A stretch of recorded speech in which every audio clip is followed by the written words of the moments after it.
బాపట్ల జిల్లా సంతమాలూరు మండలం ఏల్చూరు మన ఉద్దా స్కూల్ ఎదురు భాగంలో ఉంటాను నేను పక్కా చిరంజీవి పవన్ కళ్యాణ్ వీరమ్మని పవన్ అన్న దగ్గరికి వెళ్ళి ఆర్టీసీ అడుగుదామని నాకు ఉండడానికి ఇల్లు లేదంటే భూమి లేదని అడుగుదామని 3 సార్లు పాదయాత్ర చేశాను. పార్టీ ఆఫీస్ కాడ ఎవరు పట్టించుకోవట్లా.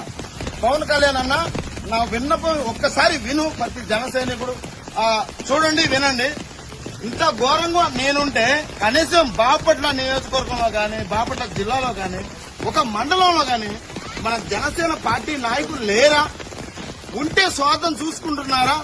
ఒక అభిమాని ఇంత బాధలో, ఇంత కష్టాలు నడుచుకుంటూ వెళ్ళినా, ఇంత వర్షంలో ఈ రకంగా నేను అల్లాడిపోతున్నా కూడా పట్టించుకోవట్లేదంటే జనసేన పార్టీకి మచ్చ తేయడానికా? బాపట్ల జిల్లాలో ఉన్న నాయకులకు హెచ్చరిస్తున్నా. ఏంది పార్టీ నాయకులు ఏం చేస్తున్నారు? మీరు ఏసీ కారులో ఏసీ రూమ్ లో కూర్చొని టీవీలో చూస్తున్నారా? ఇది కరెక్ట్ కాదు. పవన్ అన్న మీ దగ్గరకు రావడానికి ఎన్నోసార్లు ప్రయత్నించా, మీకు చెప్పాలని ప్రయత్నించా. నాలాంటి పేదవాళ్ళని ఆదుకోండి. అభిమానులు కలవనేయకుండా పార్టీ అభ్యర్థులు చేస్తున్నారు. నాకు తెలుసు, అది చాలా మంది బాధపడుతున్నారు. ఆవెంతో ఉన్నారు. మిమ్మల్ని ఒకసారి కలిసి వివరిద్దాం.